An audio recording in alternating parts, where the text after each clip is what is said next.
Welcome to True Crime Garage. Wherever you are, whatever you are doing, thanks for listening. I'm your host, Nick, and with me, as always, is a man that when asked why we feature a beer each week, he simply responded, because we're thirsty, dummy. He is our captain. Ahoy, me mateys. It's good to be seen, and it's good to see you. Thanks for listening, and thanks for telling a friend.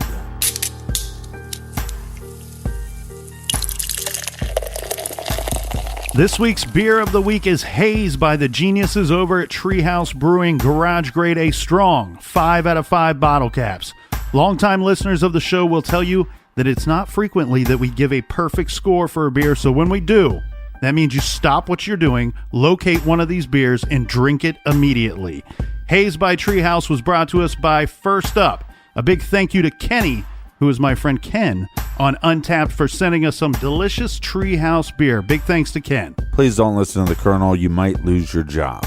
And a big we like your jib to Sarah in Upper Arlington. Here's a long-distance cheers to Mark in Sonora, California. And a big cheers to Gavin in Bay City, Michigan. Next, and I love this one, Captain, we have Shelly in Gun Barrel City, Texas. And last but certainly not least, we have Shannon from Westminster, British Columbia. So thanks to everyone for helping out this wonderful garage show. And if you would like to make a contribution to the beer fund, go to truecrimegarage.com. And while you're there, you can sign up on the mailing list, or you can purchase a fabulous shirt so you can make your awesomeness a little more awesome.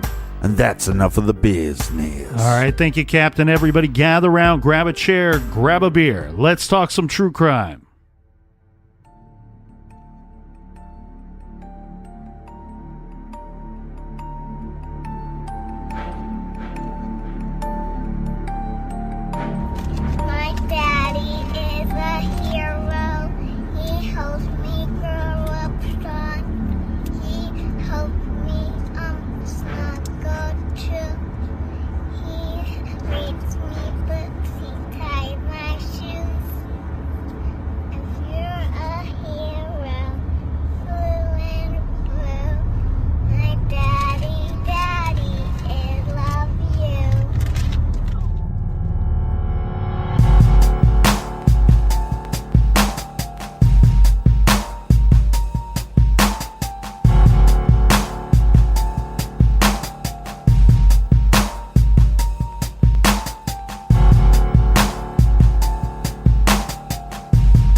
Chris Watts, WATTS.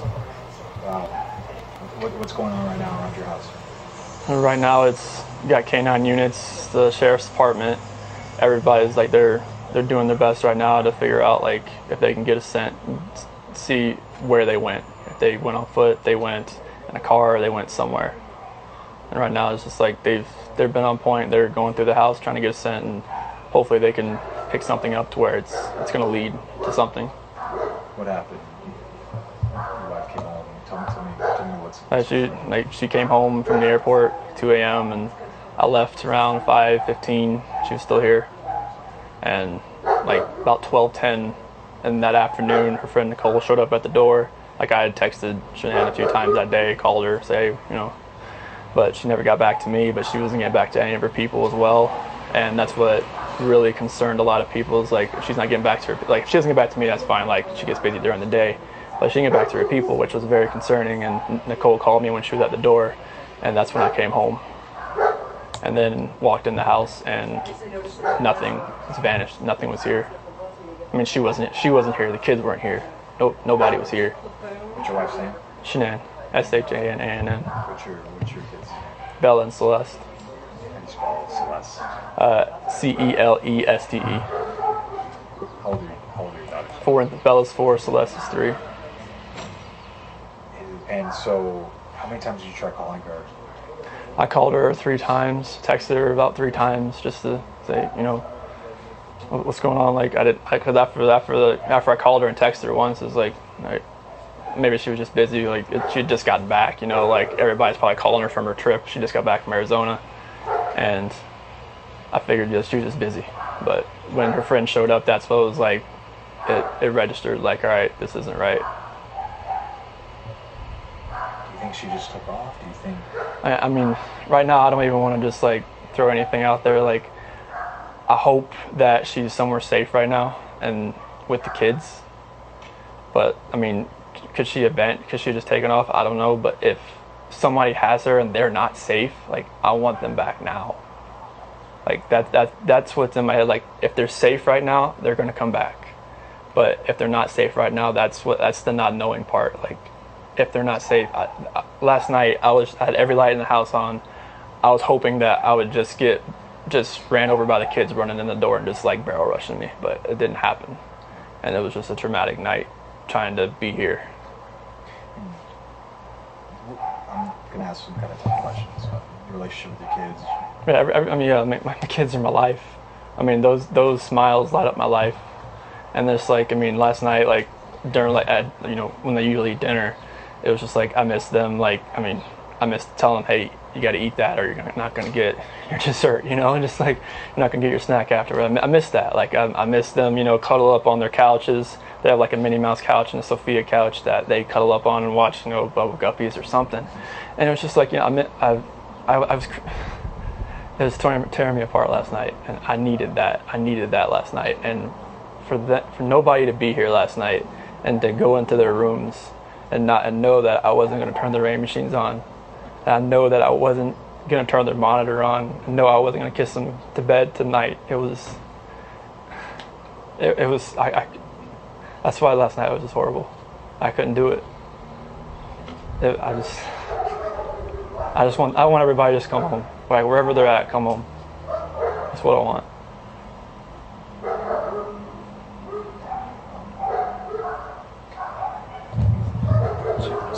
Where was she gone for?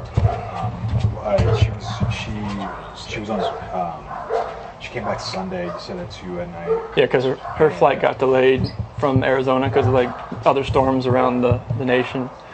So she's supposed to get home like 11. She got home at like 1:48. She got in bed about 2. What was she going for? Like family trip or? It was a Thrive direct sales. It was a local event that was down there between a bunch of leaders in the company. And that day she was back. I mean, I left work early that morning, like 5:15, 5:30. So like she barely got into bed pretty much. And this might be a tough question, but did you guys get into an argument before she left? It wasn't like an argument. We had an emotional conversation, but I'll leave it at that. But I just want them back. I just want them to come back. And if they're not safe right now, that's what's tearing me apart. Because if they are safe, they're coming back. But if they're not, this has got to stop. Like, somebody has to come forward. You spoken to her family, like her parents? Yeah, they've been in constant contact, like every hour. I mean, everybody back in North Carolina and the East Coast. I mean, from Maine to Florida. What is her parents saying to you? Like, they're just like if they need to get on a flight, just let them know. Because I mean, they feel helpless right now because they're on the opposite side of the country. I mean, Colorado is. I mean, you can't just drive around and look. I mean, it's just like you wouldn't really know what you're looking for. That's what the cops pretty much told me. That first day, I was like, I want to get out and drive around. They said, you wouldn't know what to look for. Last couple questions. What is law enforcement? What have the police or the sheriffs or your neighbors? What's police saying to you? Right now, this is what they're doing right now is with the canines in the sense. I think this is the biggest thing. This is the biggest thing they've done so far because yesterday the Frederick Police Department did all the searching of the house and tried to gather whatever information they could. And with the detectives, officers, and sergeants, and today it's, I mean, obviously with all the activity that's around, there's a lot going on around here, and I really hope that all this can lead to something positive. What did your neighbors, did they see anything? Did your neighbors see anything? No, like the police department went door to door asking, like, cameras and everything, just like nothing. And my last question, if you have any of them, so feel free to step in. My last question is, if your wife can see this, if she can watch this, what would you like to tell your wife and your kids? Shanann, Bella, Celeste, if you're out there, just come back. Like, if somebody has her, just please bring her back. I need to see everybody.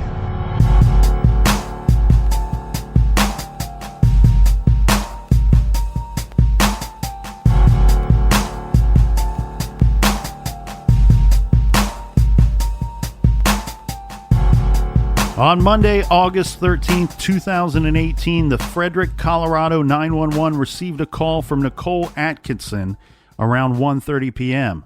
Nicole reported that she dropped her friend Shanann Watts off at her home at 1:48 a.m. that morning after a business trip to Arizona. Nicole was very concerned because she had not heard or been able to reach Shanann. Now, Shanann is diabetic and 15 weeks pregnant, so this is just adding to her friend's concerns.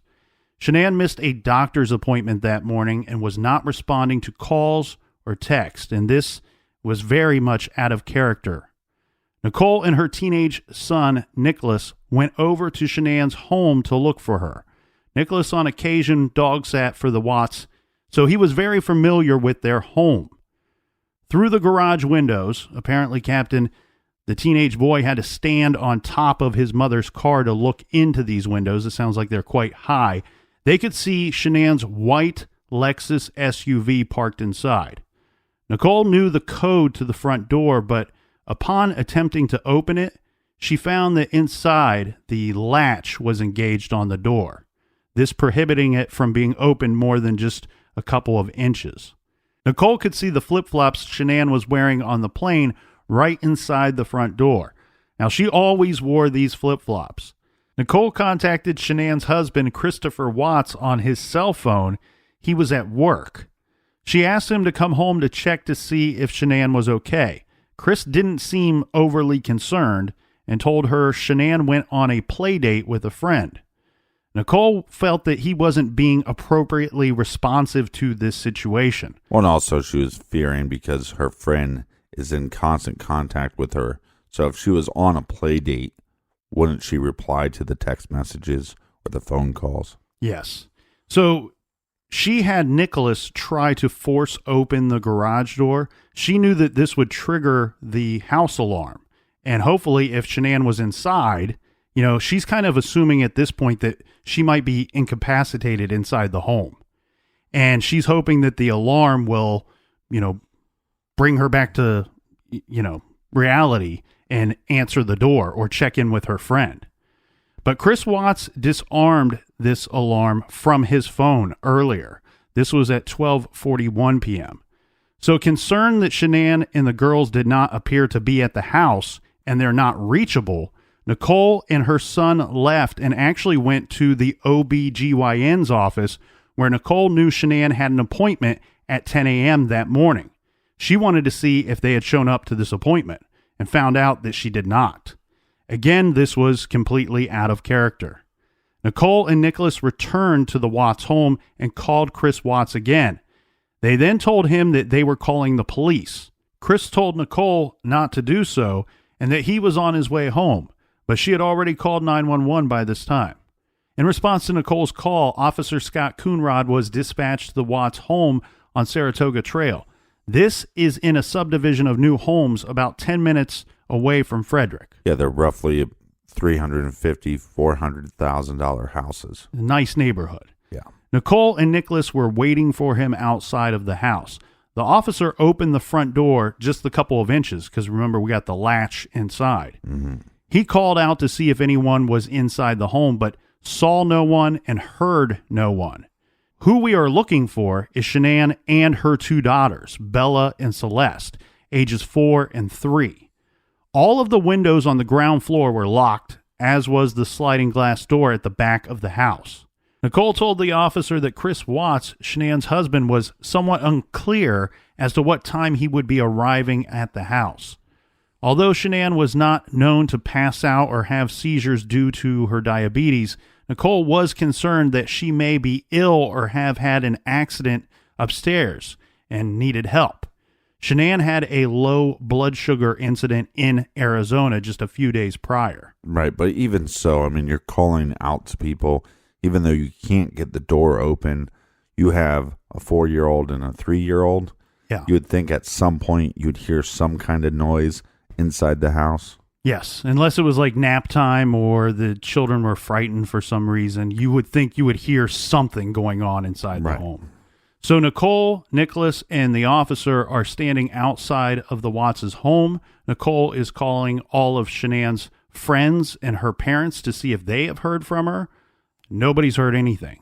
And meanwhile, after obtaining Chris Watts' cell number from Nicole, the officer called Chris and asked for the code to enter the home through the garage using the exterior keypad. Chris said the code didn't work from the outside and he would be home in 5 minutes. When Chris showed up, he accessed the home using his car garage clicker, then entered the home. All of them entered the home together, to be clear. Yeah. Chris gave consent to check the entire house for any sign of Shanann and the girls. So they find no one in the home. They didn't find a note or really any indication of where this young mother and the 2 little girls could be. But here's what they did find.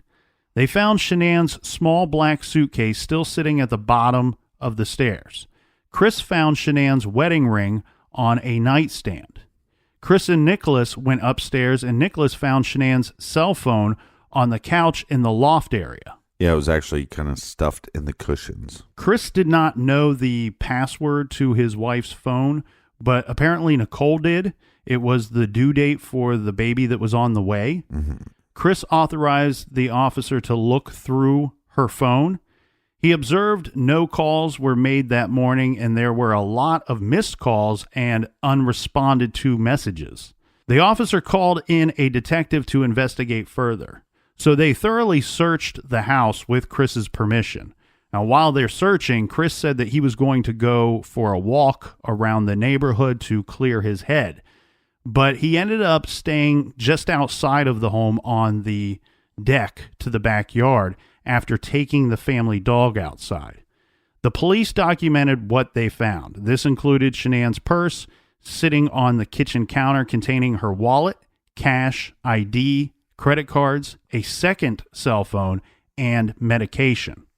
We already know that they found her vehicle. This was with the keys on the center console and the remote garage door opener on the visor. Well, and at this point, it's like, where would she go? I mean, she doesn't have a car. She's pregnant, so we wouldn't think that she'd walk too far. She has 2 girls with her. Maybe somebody came and picked her up. The tricky thing, too, Captain, it sounds like there's ways to access this home without a key. You know, we referenced the keypad to the garage, which Chris says is not working. Then the keypad to the front door, which you can't use because it's latched from inside. Right. So I'm having trouble here because we have her keys. It says her car keys on the center console in her vehicle. Most people, myself, I carry my house keys on my car key ring. Yeah, key fob. Yeah.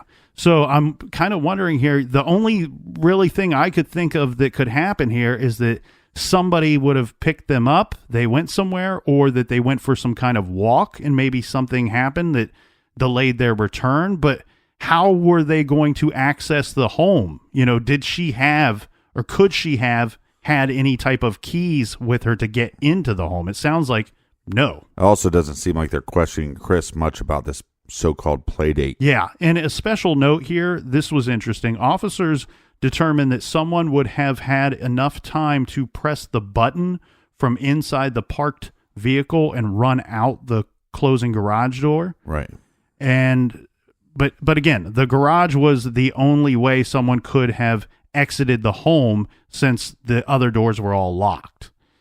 Now, finding the 2 cell phones was very disturbing because Nicole told the police that Shanann worked from home and she would never leave without her cell phone. Yeah, I believe they call it like direct sales, where you sell to your friends and family and potentially other people. And she worked for a company, I believe it was called Level.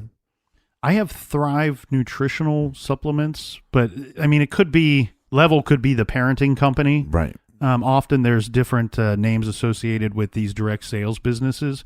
But I think the key thing here, and what her friend is going to point out to the officer, is, and keep in mind her friend worked with her or had the same similar line of work, right? The key thing here is being available to her customers via phone 24/7. Right. Or text. Yes. And this, with both these phones being at the home, Shanann not there, that's impossible. So regarding the little girls, this is disturbing too, because what police found was they found asthma medication for one of the girls, as well as an EpiPen for one of the other girls. You know, this girl, she needed to have this with her at all times in case of an allergic reaction. The police report states, quote, "We observed nothing suspicious inside the residence, vehicles, or garage that gave the appearance of an altercation." And what's so interesting about this case is you can actually watch all of this footage. Yeah, this comes from the police body cams. But the cops did note that the master bed was stripped bare down to the mattress. The comforter, fitted bottom sheet, and pillows were on the floor. Right. There was no sign of the top sheet. The girls' beds in their bedrooms were unmade. In the unfinished basement, they found an unmade bed with sheets and a blanket. Chris told them that he slept in the basement on occasion, but when Shanann got home last night, he was in the master bedroom. Officers noted a Ring doorbell camera. Chris told them the only persons visible on it were Shanann arriving home from her trip and Nicole and Nicholas when they showed up that day looking for her. Right. The authorities canvassed the neighborhood to see if anyone saw anything. One neighbor in particular is named in the police report. Nathaniel Trinistich lived next door, and he has a home video surveillance system. This shows Nicole's car leaving at 1:48 a.m. as she told police. Then at 5:27 a.m. on August 13th, the video shows Chris Watts in a black shirt walking out the open garage door, and then shows his brown extended cab Ford F-250 pickup truck backing into the driveway up to the garage with the rear of the truck in the garage. The view of the rear of the truck was obscured from the camera. So Chris was parked at the street, but backed up to the garage and is seen on the video loading a red gas can into the truck bed. Yeah, he claims he's loading tools for work. Yes. The video showed no other vehicles coming or going. In the bed of the truck, police found a fire extinguisher, a large hose, a shovel, a gas can, and multiple toolboxes. This pickup truck was issued to Chris by his employer. Oh, and because it was issued by his employer, the truck has GPS on it as well. So the police are going to eventually be able to track his whereabouts using the GPS monitoring on the truck. Well, let's talk about Chris Watts' story, because it's pretty clear from the police report that the cops were suspicious of Chris from the get-go. Yeah. In fact, the officer's report says this. Here is what Chris told the detectives on that day. He said that the family had just returned from a vacation in North Carolina where they both had family. They flew home on August 7th. On the 10th, Shanann had a work trip to Arizona. Chris said Shanann got home from this trip that Sunday night, which was really early Monday morning, August 13th at around 2 a.m. We now know this was because her flight was delayed, so she arrived home later than planned. Nicole drove her home, arriving at 1:48 a.m. Chris was asleep in the master bedroom. He woke up at 4 a.m. and started getting ready for work and woke Shanann up. Yeah, he claims because they're having some marital problems that he claims that they had an emotional conversation about their relationship and talked about selling their house and moving towards a divorce before he left for work. Yeah, he says this conversation lasted about 30 to 40 minutes, and as you stated, it was emotional, but he was clear that they were not arguing. He said they were discussing a separation for a few weeks. Then at 5:27 a.m., Chris backed his truck up to the garage to load up some tools and left for work. When he left around 5:45 a.m., Shanann was in bed. He went to work at a job site, an oil well location, to check on it. He was alone there for a few hours. Chris was an operator for Anadarko Petroleum Corporation, Colorado's largest oil and gas producer. He worked on oil wells and equipment. Chris told police that Shanann intended to spend the day with the kids at the house of a friend, but he didn't know who this friend was. He didn't know the name of the friend. Right. He told police they were married for 6 years and that This disappearance was very unusual behavior.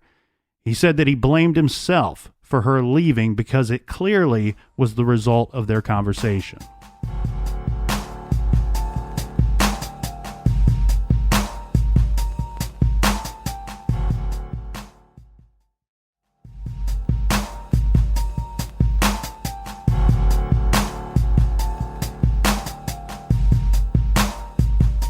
All right, we're back. Cheers, mates. Cheers to you, Captain. A big garage cheers to everybody out there. All right, some alarm bells are going off here, right? Wait, and out there. And out there. And over there. And in the back seat. And over there. All around the world. So let's talk about some of the alarm bells here, right? We have a missing woman, 2 missing children, and we have the husband that seems to have a... No care in the world. Yes, yes, thank you. And the officer notes that Chris's demeanor was, quote, nonchalant. It's very strange. I mean, again, I will try to get like clear footage of this and post it on our website at True Crime Garage. So if you haven't seen it, that you don't have to scroll through YouTube and try to. There's a ton of them out there. And I believe the exact wording that the officer gave was that Chris did not seem overly concerned about the fact that his wife and little girls were missing. Yeah. Now, I understand that you're having marital problems, so maybe you're not so worried about your wife, but she's also carrying your unborn child, your unborn son, and then you have your 2 lovely daughters. You'd think you'd be concerned about their whereabouts. The other thing, too, is like, and I can't really emphasize this enough, the little girls are nowhere to be found. Their medication that is very much needed medication, we mentioned the EpiPen, right? That would terrify me. That's what would terrify me if I were Chris in this situation. Well, when you look at behavior science and just his demeanor constantly, he is crossing his arms almost like like he's defensive. Without even talking, he's defensive. The other thing, too, is Chris told the officer 3 times that he left the garage door open and received the alarm on his phone notifying him of this around 12:40. Now, the officer thought that Chris's emphasis of this was unusual. And when Nicole got there, we know that the garage door was closed. Right. So it seems to me like, I mean, he really keeps going back to this. The garage door was open and my phone tells me this. Next, we also have Nicole and the neighbor who both told the officer that they, who knew Chris well, believed he was acting extremely nervous. And you referenced some of his mannerisms at that time. Yeah, because at some point they're going to go next door to the neighbor's house. I think to ask for the footage because they know that they're viewing it together, kind of. With Chris there, the neighbor there, the officer. At some point, Chris is like bending down and then leaning forward and crossing his arms, and it's very strange because I could understand movements like that if you're like, oh man, I just don't know where she's at. This is driving me crazy, and you start doing some erratic stuff. But when your demeanor, it was almost like he's having little freak out moments, but he knows he has to try to keep it together. At some point, you can see from the police body cam, Chris walk outside of the neighbor's house, and the neighbor says something like, he's really acting strange, don't you think? Yeah. I mean, to me, that's like such a, like the neighbor is telling you, like, this is a guy that might like him. And he's saying, dude, this dude's acting weird. Yeah, and the feeling I got when I watched that video with the way that you talked about Chris moving about it looked to me like a guy that wanted to jump out of his own skin. And it didn't appear to me to be because he thought they should be out there looking around the neighborhood or searching for his wife. It seemed like he wanted to jump out of his skin because he didn't want to be in that room. Yeah, he was very uncomfortable. You've seen this time and time again. You'll see where the husband will go like, well, why are you talking to me? We should be out there looking for him. And he never does that. No. It's like he's never seen the Hallmark Channel. Well, the neighbor told police that he had heard Chris yelling loudly at Shanann numerous times in the past. And finally, the officer notes that while at the Watts' home, he received a phone call from Shanann's mother, who he says, quote, was adamant that Christopher did something and they should check the GPS on his truck. Now, I'm just going to stop you right there because, one, her friend has a gut feeling and does not stop. We need to get into the house. Mm-hmm. She does. Now the mother has a gut feeling. Mm-hmm. And you're going to see that time and time again in this case where people follow their gut feelings. In fact, Shanann's mom, Sandra, she also called another officer the next day and said that Chris was acting very odd, and she and her husband suspected that he had done something to the family. Officers asked Chris to check for any activity in their bank accounts, but Chris said he could not log on to the accounts because Shanann handled the finances. Right. He agreed to call the banks to find out. He couldn't verify if Shanann had any missing credit cards because the two used separate cards. So he says he wasn't certain which cards she carried. He also did not know where she kept her passport. The officer ordered a bolo, a be on the lookout for Shanann and the girls. Right. So we have a pregnant mother and her two small daughters have vanished, leaving behind all of Shanann's personal items, the girls' medication, and their car. Word of this spread among their family and friends like wildfire. The police report says Shanann's phone was blowing up with texts and calls from concerned friends and family. Shanann had a very active social media life. Her role as a Thrive sales representative required her to, quote, live the lifestyle. And she typically posted videos multiple times daily showing her and the kids and Chris and their daily life. Yeah. Both she and Chris would be wearing their Thrive patches visibly in these videos. They were, quote, selling the brand. Yeah, one of my favorite videos, there's actually quite a bit of them online, but one of them is Chris is almost like made to stand in the back. Mm-hmm. Like, hey, honey, we're going to make this video for not only the people that work, because normally how it works is you get a team of people, so you're selling to people, but your team is also selling to people. Mm-hmm.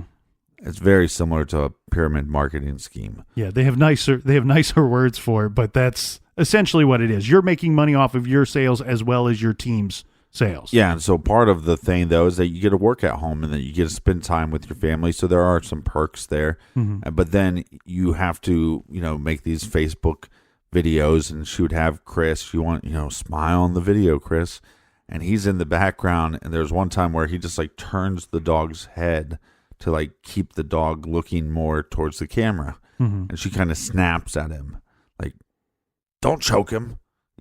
And so if you watch those videos, it's a false narrative of how their relationship was, but you can see some inner workings there if you watch those videos.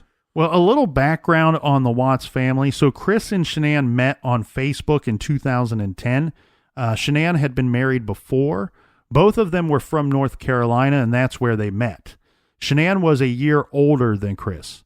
She was diagnosed with lupus, fibromyalgia, and migraines, and told friends she and Chris hit it off immediately and that he was very considerate and understanding of her health issues. What was interesting to me was he actually tried to add her on Facebook. Mm-hmm. I know you're not big with the social media, so he tries to add her. She deletes him. She declines it.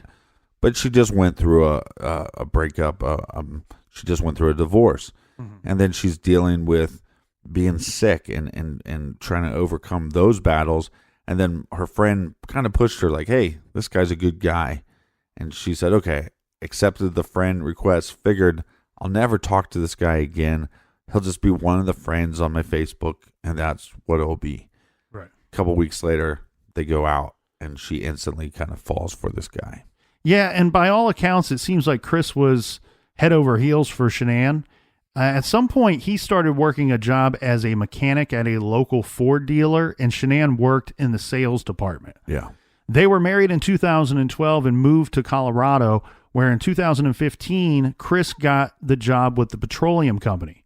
Shanann worked at a school for a little bit and then at a local children's hospital before she got on with this direct sales marketing group. But this is where it starts going wrong, though.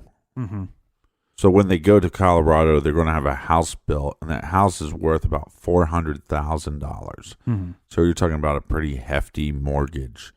Well, they start racking up credit card debt and things of that nature. And they end up filing for bankruptcy, which is, I think, well over $400,000 they filed for bankruptcy. Shanann was described as the ultimate helicopter mom, and Chris doted on his girls. They had 2 girls, as we mentioned, and he took care of them after school. Both parents were very hands-on, and both little girls had various health issues like asthma and serious allergies. Everyone who knew Shanann says that she was controlling, a little OCD. The house and the kids ran on a very strict schedule. But the family seemed happy. The only black mark known to friends was that Shanann didn't get along with Chris's parents. They did not like her, apparently, and refused to attend their wedding. Chris started using the Thrive products for Shanann's business in early 2018. He started watching his diet, running, and working out with weights. He lost a lot of weight, going from 245 to 185 pounds.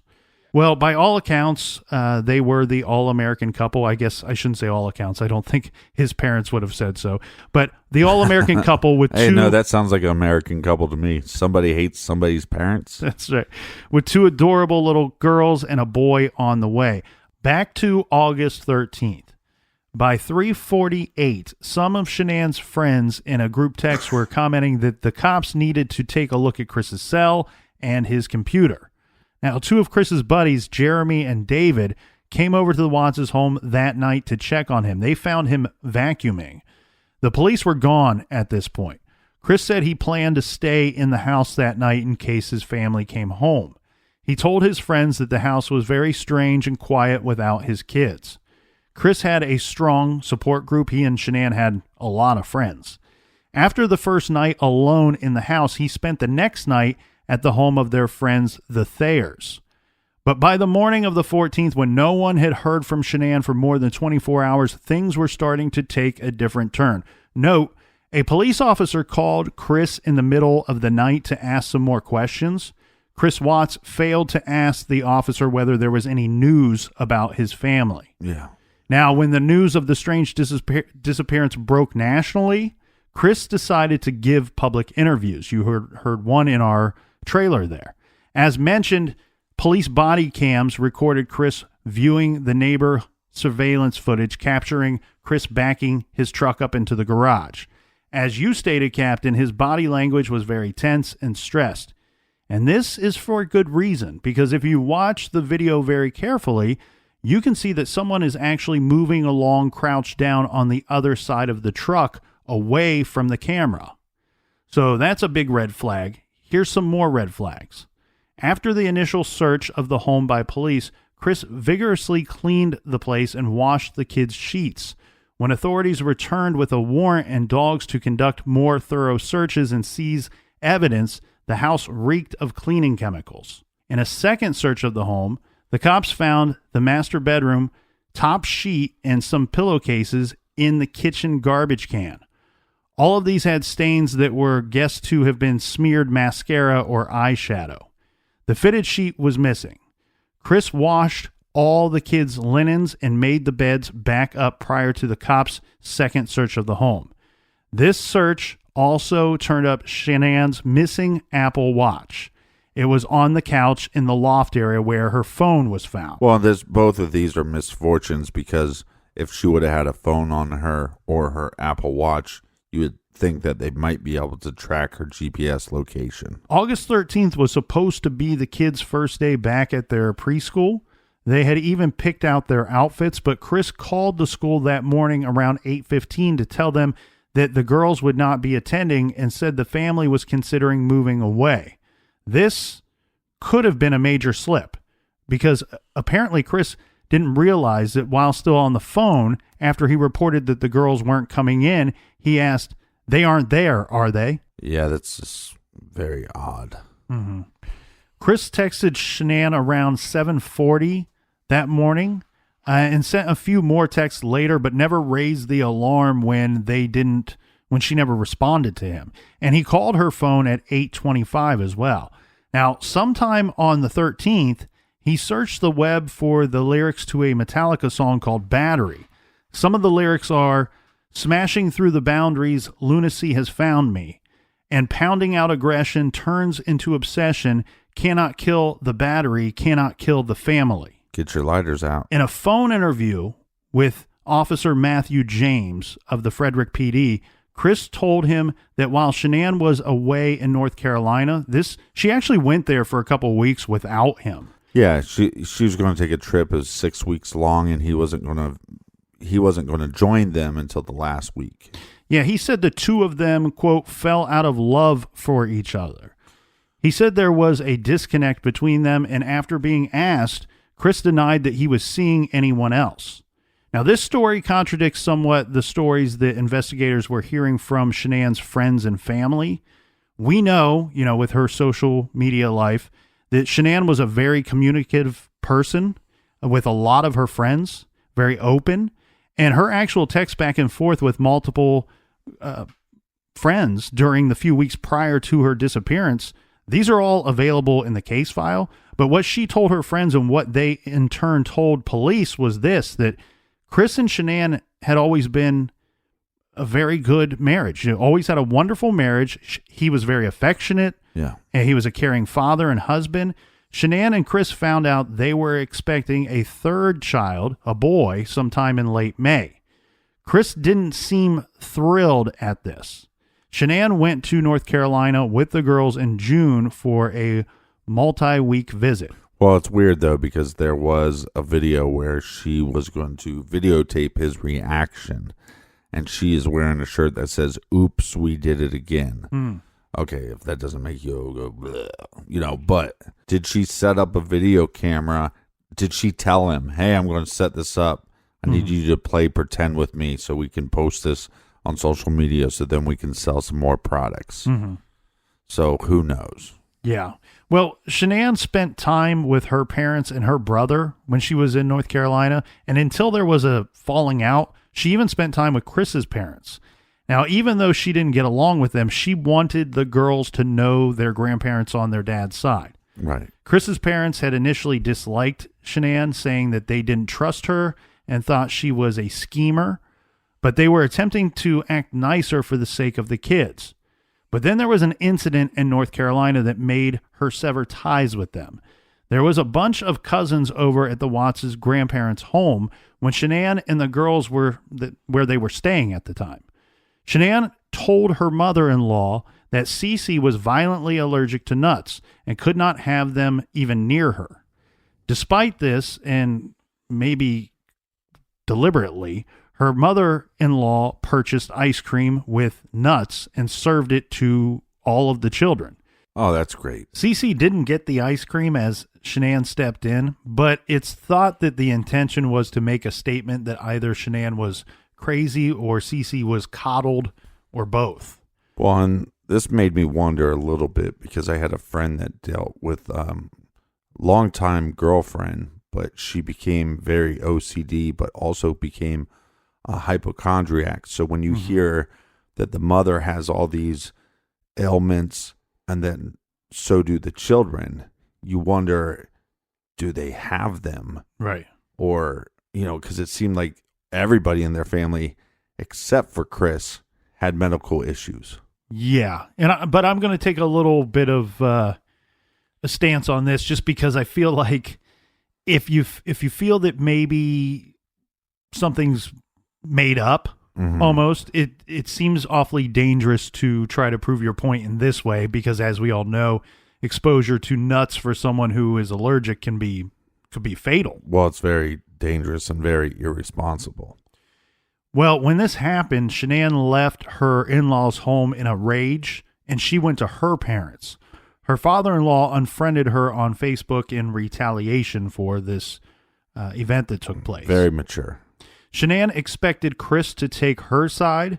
He was sympathetic, but his reaction was not as strong as Shanann would have liked. There are many texts back and forth between the two where she refuses to take the blame for his family disliking her and asking him to step up to the plate. She even told him at one point to find his balls. Now, it is evident that in general, Shanann may have been a little bit belittling of Chris, who was known to be chill in comparison to her strong type A personality. Well, he's chill because but he couldn't find his balls. Yeah. Well, anyway, following this event, Shanann began to notice that Chris was somewhat distant from her. He never asked how she was feeling. You know, she's pregnant. How's things going with the pregnancy? Well, he's anything busy like that. looking for his balls. Yeah. And she also was telling friends that he was not doing any of the normal lovey-dovey stuff. Right. So while at the beginning of her stay in North Carolina, she said that they had engaged in phone sex. This tapered off dramatically, and Chris seemed like he was pulling away from Shanann. Shanann didn't like it when he wouldn't answer her calls, but this seemed to be happening more and more. Now, this went on for the rest of the time that she and the girls were in North Carolina. She continually texted him asking what was wrong, why he showed no emotion or interest, so on and so forth. And you think at this point that he would be pretty excited because they are having a boy. And it seemed by all accounts that he wanted to have a son. Well, he would respond to her text by simply saying things like, I don't know where my head is at, or I'm sorry for the way that I've been acting. It's probably where his balls are. Yeah. He told her that she didn't do anything wrong. He just didn't feel for her anymore. Then Chris came to North Carolina to join her as planned, and this is when things went really south. Yeah, but what is strange, though, is you could actually read his text messages before he gets there, and it almost like he turns around a little bit, like he's starting to say, hey, I love you, can't wait to see you. A lot of people have speculated, well, that might be because he was missing his children, but that's kind of where he was, almost where he was going to try to reconnect once he got down there. Well, his behavior in North Carolina in the early part of August was described by Shanann as completely cold and distant. He wouldn't touch her, wouldn't kiss her, wouldn't hug her. They slept in different rooms. He would barely talk to her. She continually confronted him about his change, and he was evasive. Finally, when she got him to talk, he told her they weren't compatible anymore, and he wanted to consider separating. He wanted to sell the house, and he wasn't sure he wanted the new baby. He was happy with just the two girls. He refused to enter marriage counseling with Shanann. There was no doubt from the correspondence that Shanann genuinely loved her husband, but he was rejecting her, the kids, and their life together. This was a complete shock to Shanann. Now, she did at this time cancel their gender reveal party that the two had planned. The Watts family flew back to Colorado on August 7th, and Chris slept in the basement. The two continued to talk the next day at Shanann's insistence, and Shanann got Chris to agree to counseling and a getaway trip to Aspen the following weekend, August 17th through the 19th. Then on the 10th, she left on her trip to Arizona, feeling a little more optimistic about her marriage. While there, her friends, who were also reps for Thrive, say she was not herself. She was sad and preoccupied and told them that there's some trouble in their marriage. And she was confused about the whole situation. Right. They started to talk about whether Chris could be having an affair. Well, Shanann said no, because he's got no game. She did not think that Chris would... All right, so he needs to find his balls, and he has no game. Yeah. Okay. She didn't think that Chris would cheat on her, but she was concerned enough to be checking the charges on the credit card that he was using. Now, that weekend, she was sitting with her friends on Saturday night when she saw a charge for over $60 from the Lazy Dog Saloon back at home. She knew Chris was supposed to be at a Colorado Rockies baseball game with his buddies. He had gotten a sitter for the girls, and he went out around 5:30 p.m. until about 10:30 p.m. She texted him and asked about this charge. He said he ordered salmon and a beer. But when she looked up the menu for the restaurant, she noted that his bill should have been more like $20. Remember what I said before about gut feelings. Her friend following the gut feeling, her parents following gut feelings. She had a gut feeling, and maybe she was just making some snarky remark, well, he has no game. But he obviously had something if you're checking up on him in this manner. Yeah, and there's also some question, or at least Shanann questioned, how late Chris got home that night.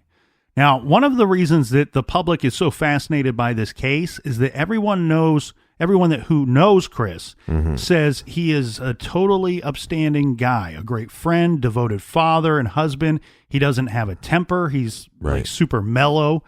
He was considered to be 100% reliable at work, and he was the quote, go-to guy, according to his colleagues. Yeah, he seemed like the husband that most women would want, and really the father that most women would want their husbands to be. Even Shanann's parents have spoken publicly saying they adored him and he was wonderful to their daughter. But then, a 30-year-old brunette named Nicole Kessinger walked into the Frederick Police Department. But before doing so, she deleted all records of Chris Watts from her phone, including all text, phone calls, photos, and even his contact information. In contrast, Chris Watts had all his messages with and pictures of her, including naked selfies of both of them, hidden in a secret calculator app on his phone. Yeah, this is ingenious. So it looks like if you just look at the person's phone, it looks like a calculator app. But when you open that up, I think you have to type in a certain number into the calculator. That's your passcode. It opens it up and you can store files in there. It's a completely different folder altogether. Yeah, don't ask me how I know all about this. Well, it would only be a matter of time before law enforcement techs would crack this system that he set up. Now, in coming forward and seemingly, quote, doing the right thing, Nicole was protecting herself, and she was heavily downplaying to the police the nature, length, and extent of her relationship with Chris. But well, hold on a second, because she is downplaying. So you're totally correct about that. And we're going to get all this information out of her, because not only is she willing to talk, she is turning over her technology, computers, phone, to the police so they can go through it with a fine-tooth comb. yeah, and she did throw him under the bus in the sense that she came forward and told police that Chris lied to her, and if he had done that, she was wondering what else he could be lying about. Right. Nicole and Chris met in June of 2018 at work, where Nicole was a contract employee working in the main office. Chris would come in every morning before heading out into the field, and the two started chatting and flirting. Nicole says she knew Chris was married, but he told her he was separated and that they were filing for divorce. She did not know that he had 2 kids until later when Chris told her. Now, she says that she thought this was cute that he was a dad. She told cops that she didn't even know his wife's name. Now, we know that Nicole has an agenda of self-preservation, and so we don't know how much to believe in how she characterizes the nature of their relationship, but she says that Chris was more into her than what she was into him. Right, but she says that she doesn't know Chris's wife's name, but we also know that she searched Chris's wife's name on her computer. After the disappearance? No, before the disappearance. Well, she told police that he had said, "I love you," like pretty quickly in their relationship. She did say that she said it back to him a couple of times, but again, she's trying to point out a picture or paint a picture of him being much more into her and that their relationship was not all that, let's say. Which again is fishy too, because we're later going to find that with Google searches, she was searching like kind of vacation destinations for couples and also wedding dresses and things of that nature. Well, Chris and Nicole, according to her, had a very active sex life. She said that they sometimes did it up to 4 times a day. but they really didn't go out into public much, instead staying in at her apartment. Yeah, they didn't have any time. They did go on a camping trip together at Great Sand Dunes National Park.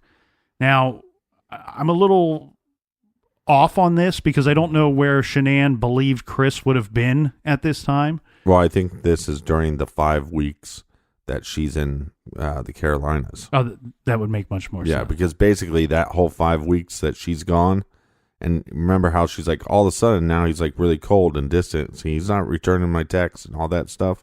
Well, that's because he spent pretty much every day with his new girlfriend.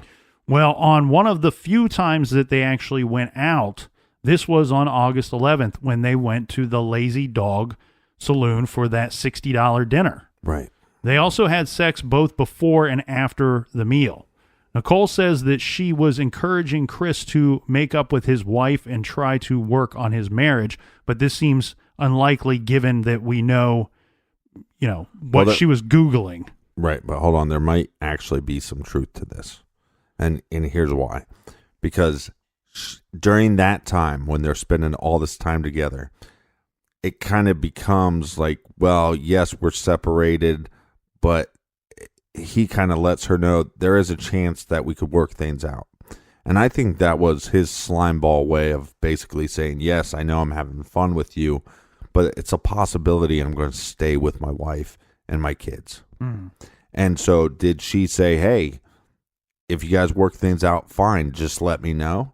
Mm-hmm. She might have been a cool person like that. And what she claims is that when he went to the Carolinas and had that emotional conversation where we know that he basically said, hey, I want a divorce, I want to sell the house, blah, blah, blah. Mm-hmm. And then eventually turns back around and says, well, maybe we'll stay together. Yeah. Right? When he ends up texting his girlfriend, Nicole, and at some point actually calls her and says that they actually might try to work things out. Mm-hmm. So if those statements are true, I think there might be some truth to that. She's like, okay, well, it's nice that you're married and it's cute that you have kids, but if you do want to work it out with your wife, I'm not going to stop you from that. Right. Well, Nicole says that she chose to come forward or go to the police because Chris had lied to her by omission by not telling her that his wife was pregnant. She learned this on the news on Monday the 13th when Shanann disappeared. Right. She talked to Chris on the phone for 52 minutes on Monday the 13th when his wife and kids were gone. He told her it was true that Shanann was pregnant, but the baby was not his.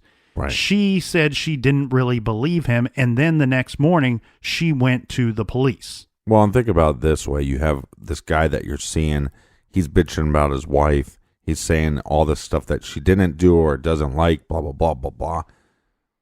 That might seem okay, and you're going, okay, well, you guys are separated, so it's okay that we're hanging out. But then you find out that she's pregnant, and then he's going, well, it's probably somebody else's. And you know that's probably a bullshit lie. Now it's becoming a little more greasy. You know what I mean? It's becoming a little more where now you're not feeling so great about the actions and the actions of hanging out with him and possibly having sex with him. Well, real quick before we move on, in case anyone's out there scratching their heads, there is something that's a little difficult about this case to follow along in the story here, because there are a lot of people in this case with the name based off of the name Nick, right? So we have Nicole, who is Shanann's friend, the one that shows up to the home, calls police because Shanann is missing. Right. Then we have the other Nicole, who is the mistress. They're not the same person. Right. Okay. We also have Nicholas, who was Shanann's friend's son. We have Nick Thayer, who is one of Chris's friends. This is where he stayed on the 14th. And then on top of all of that, Nico was going to be the baby's name that Shanann was pregnant with. Right. I think you just made all that more confusing for me now. Well, the best thing to understand here is that the two Nicoles are different Nicoles. Right. But this case, it feels familiar. And if it feels familiar, Gone Girl, Scott Peterson, it feels very similar. But what's interesting about this case is where the Scott Peterson case, a lot of things come out, they trickle out. this stuff is like a flood. Right. And the technology that we have today, all the police officers' body cams that we can see of Chris. So we basically get to see almost minute by minute of these people's actions.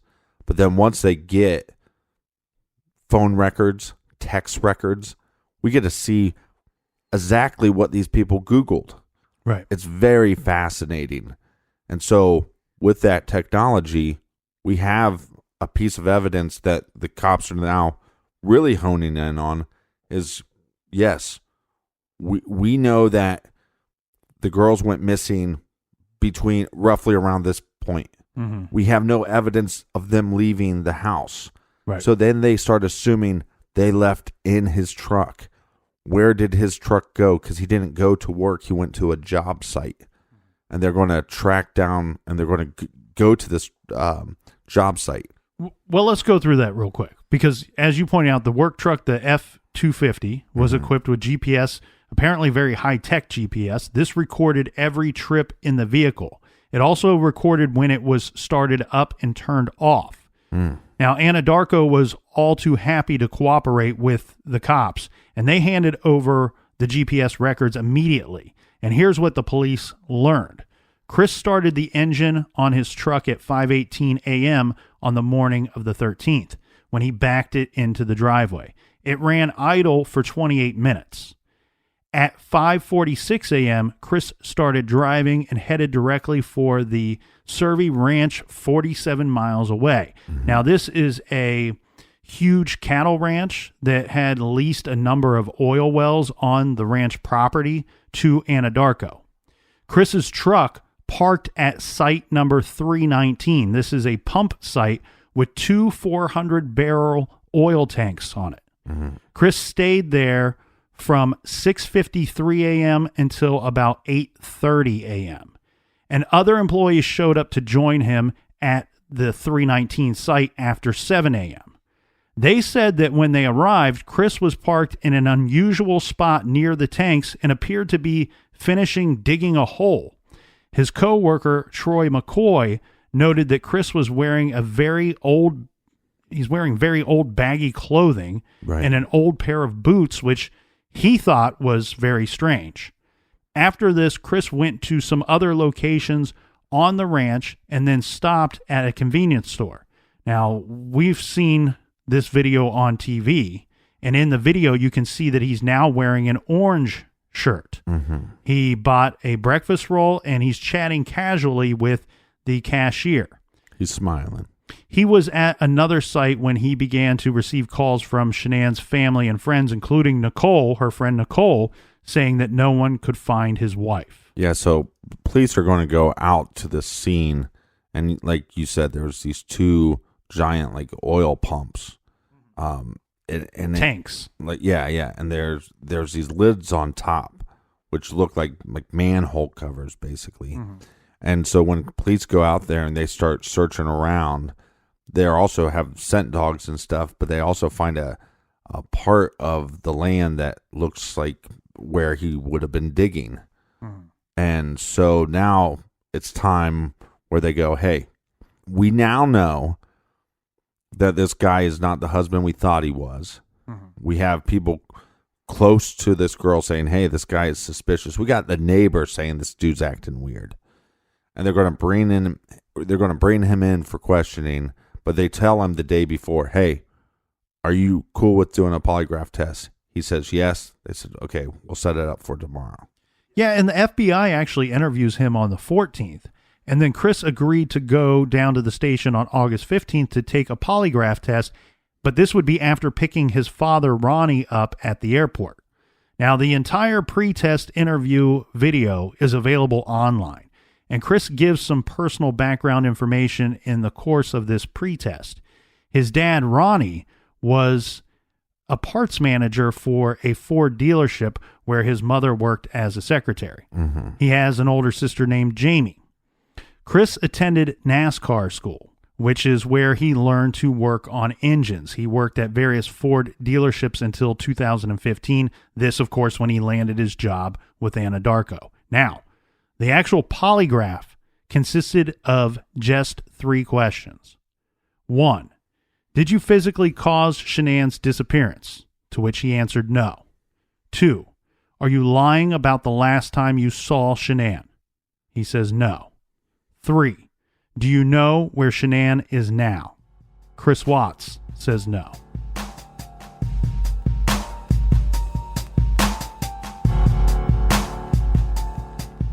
And check out our show Off the Record on Stitcher Premium, available now. And this week we discussed the very important update in the Tara Grinstead case. Yeah, the arrest of Bo Dukes. And we will see everybody back here in the garage tomorrow. Until then, be good, be kind, and don't litter.